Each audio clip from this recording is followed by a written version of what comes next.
religious texts. Labour MP Tahir Ali there speaking in the Commons today. So what does the Prime Minister respond with? Can I agree with him that desecration is awful and I think should be condemned across the... Is that a sort of non-denial denial that he's not saying he won't bring in a blasphemy law? What's he up to? If you thought British politics couldn't get any more unpredictable, then you are going to be shocked by what we are going to reveal in this video. The Labour Party has taken a shocking U-turn that has left everyone, critics and supporters alike, completely flabbergasted. In the middle of the storm, what caused the dramatic turn and what are the consequences you can expect from this unexpected turn of events? We are going to break all these talking points down. So ensure you watch this video till the end to get the full details of this epic showdown that can have a lasting effect on British politics and the public too. Said of Islam, resist it whilst you still can, and before the right to complain is taken away from you, which will be the next thing. You will be told you can't complain because you're Islamophobic. That day has sadly arrived this week in Parliament, in the greatest parliament that Western liberal democracy has ever seen. Tahir Ali, a Labour MP, effectively called for blasphemy laws in the United Kingdom. We have that clip ready to go. Let's see it. Last year, the United Nations Human Rights Council adopted a resolution condemning the desecration of religious texts, including the Quran. Will the Prime Minister commit to introducing measures to prohibit the desecration of all religious texts and the prophets of the Abrahamic religions? We are, as I said before, Mr. Speaker, committed to tackling all... This political tsunami ignited when Labour Party leader Keir Starmer fumbled during a parliamentary exchange about whether the desecration of religious texts and blasphemy laws should be formally addressed. Awareness Month. Last year, the United Nations Human Rights Council adopted a resolution condemning the desecration of religious texts, including the Quran. Despite opposition from the previous government, acts of such mindless desecration only serve to fuel division and hatred within our society. Will the Prime Minister commit to introducing measures to prohibit the desecration of all religious texts and the prophets of the Abrahamic religions?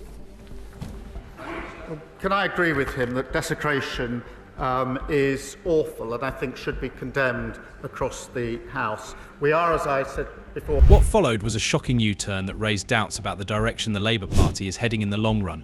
It also shines a spotlight on Starmer's leadership. In this in-depth analysis of this emerging political firestorm, we want to take a deep dive into the roots of the controversy.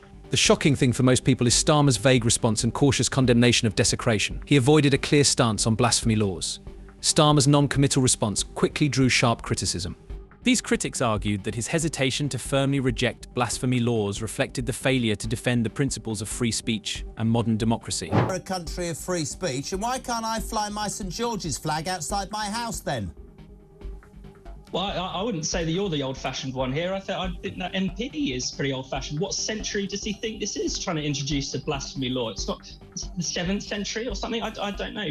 And it's hard to know which is worse, actually. Is it that you have this Labour MP proposing a blasphemy law, trying to take us back to the Dark Ages? Or is it Keir Starmer, who didn't flat out refuse to, or didn't dismiss it as outrageous, crazy, a bizarre, totally medieval infringement on free speech? You know, obviously, it isn't big or clever to go around tearing up copies of the Quran or something like that. Starmer's response feels misaligned with the values many people see as crucial to Britain's identity. One of the most popular criticisms came from John Cooper. He directly contrasted Starmer's hesitation, citing Britain's long-standing tradition of satire and free expression. These traditions are famously embodied by production like Month Python. Cooper's criticism drew attention to widespread frustrations with Starmer's style of leadership. Other critics fear the move would muzzle legitimate criticism of Islam, with some branding it an assault on the British tradition of free speech. Former Home Secretary Suella Braverman said it's becoming clearer every day that free speech is at breaking point under this Labour government. Their proposed definition of Islamophobia will effectively ban criticism of Islam. No religion can ever be above scrutiny or challenge Robert Jenrick, the Shadow Justice Secretary, also hit out at Labour's approach, urging Starmer to rule out introducing a new blasphemy law or adopting the flawed Islamophobia definition. But why is this such a significant issue?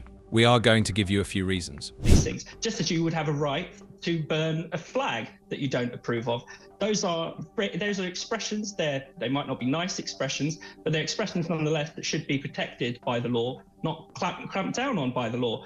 And to be honest, I think it says a lot about where Keir Starmer stands on this issue. We know that the Labour Party is interested in tightening up rules around Islamophobia. They say they don't want to bring in an Islamophobia law, but there might be certain rules. People who actually work in the public sector, you might be constrained from saying certain things about Islam.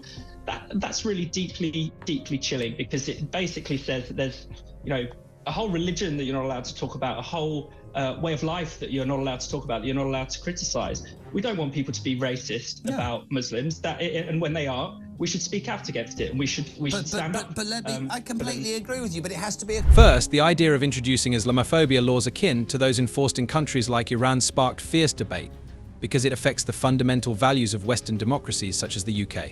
For instance, free speech remains a cornerstone of these societies, with the right to critique, debate, or even satirize religion viewed as a vital liberty. While Iran's legal system prioritizes protecting the sanctity of Islam, the UK sees safeguarding individual freedoms as paramount, even if it means allowing criticism of religious beliefs. On-crime hate incidents are based. Right. The hate speech laws need to go.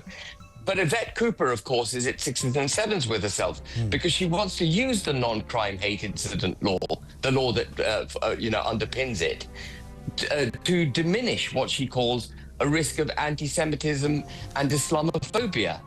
But that's bringing in, and this is precisely what she's doing, she's bringing in blasphemy laws through the back door. And we abolished blasphemy laws over 100 years ago. Exactly. As a nation, we're going backwards. Free speech is being dumbed down. That was, Alison's investigation and the other 13,000 odd people who are investigated, that's all shutting down of free speech. British societies also pride themselves on secular governance, with a clear separation between religion and state. Unlike places like Iran, where religion is deeply entwined with the legal system, laws in the UK and similar nations are designed to protect individuals, not ideologies. Anti-discrimination laws already address prejudice against Muslims and other faiths. But they stop short of criminalizing criticism of religious doctrines. Critics of Islamophobia laws warn that such measures could risk reintroducing religious censorship, echoing medieval blasphemy laws, and threatening the cherished freedoms hard won over centuries. Former MP Douglas Carswell said, as deportation of Islamists becomes a mainstream political demand in Europe, a key litmus test should be attitudes to apostasy. If you want a law to prohibit criticism of your faith, it is likely you wish harm to those who renounce that faith. This should be grounds for losing citizenship and forceful removal from any Western country. In this country, and then we got rid of them. But why? Because, well, actually, freedom of speech means that you should be able to criticise religion. And we do criticise religion in this country all the time, don't we? Although criticising and laughing about and mocking Christianity, absolutely fine and acceptable.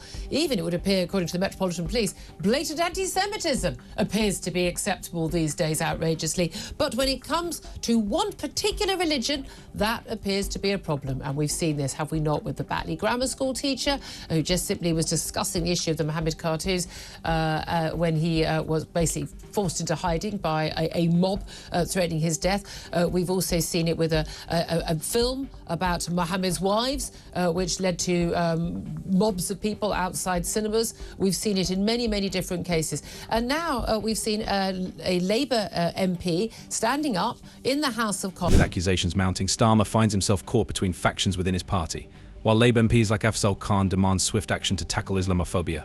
Conservatives and Reform UK accuse the Prime Minister of kowtowing to sectarian interests and failing to defend fundamental freedoms. As the row escalates, all eyes are on Starmer to clarify his position and show whether he will stand firm for free expression or risk alienating critics by pushing forward with what some are calling Britain's first 21st century blasphemy law. Overall, the escalating row raises questions about Starmer's leadership and his ability to manage the balance between cultural sensitivity and democratic freedoms. Close shave for England, but changing politics with the election of this Labour government in July. And more importantly, with the work of change that we've begun. The minimum wage raised by a record amount, wages up more broadly, returns of foreign national criminals up 20%, billions of pounds worth of new projects in clean British energy, making our country more secure, and £25 billion invested in our NHS, starting to cut waiting lists in your local hospital. Now, I know there's still so much more to do, and that for many people it's hard to think about the future when you spend all of your time fighting to get through the week. So I want to be clear, until you can look forward and believe in the promise and the prosperity of Britain again, then this government will fight for you. A fight for change that will define this year, next year, and indeed every waking hour of this government. We have a clear plan for change. 1.5 million new homes, restoring the dream of home ownership. Children starting school ready to learn. A more secure energy system. Waiting lists cut dramatically.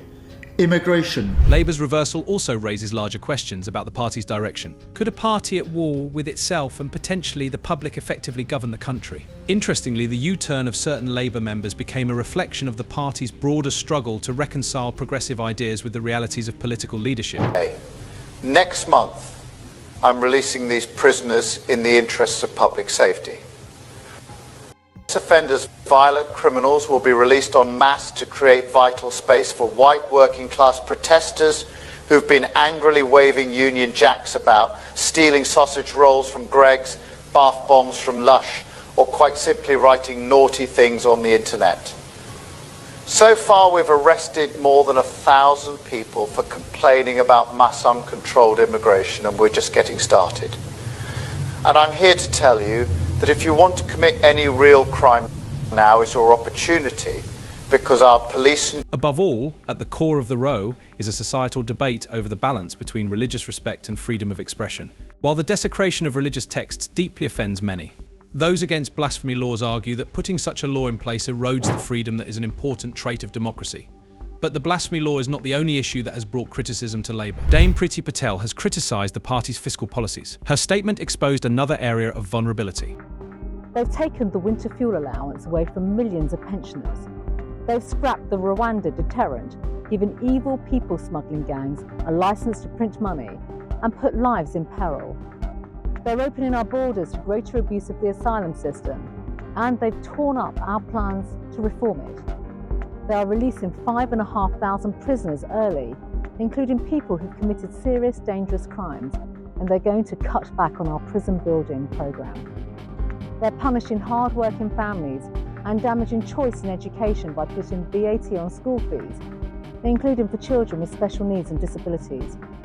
They're going to concrete over the countryside while bragging how they will ignore the wishes of local people. They're imposing new burdens on businesses that are backed by their trade union paymasters. And they're planning a tax raid on hard-working families and businesses across the country. Nothing is safe from Keir's cash grab. She accused the party of betraying pensioners by cutting winter fuel payments, framing the decision as ideologically motivated as fiscally irresponsible. Her criticism caused Labour, a party swayed by union paymasters, accusing it of putting political allies ahead of the welfare of vulnerable citizens. This narrative fueled the perception of a party disconnected from ordinary citizens. Battling to manage competing priorities, Labour's challenges didn't stop there. During a session on net zero policies, Lee Anderson delivered a pointed critique, arguing that the agenda disproportionately burdens the protest households while benefiting wealthy eco-activists. Her comments resonated with wider frustrations over environmental policies seen as elitist and out of touch with everyday burdens. This critique reflected a recurring setback for Labour, the perception that the party prioritises ideological goals over practical solutions, whether on environmental policies, fiscal decisions or cultural debates. The party often struggles to project a vivid and consistent vision, which has left it open to criticism from everywhere. Overall, their struggles provide an important lesson in political leadership. Starmer's cautious approach to the blasphemy debate, likely aimed at avoiding alienation of key constituencies, ended up frustrating almost everyone. What do you think of Starmer's idea of blasphemy law and his reaction to the debate? Let us know your thoughts in the comments section below. Thanks for watching and see you in the next video.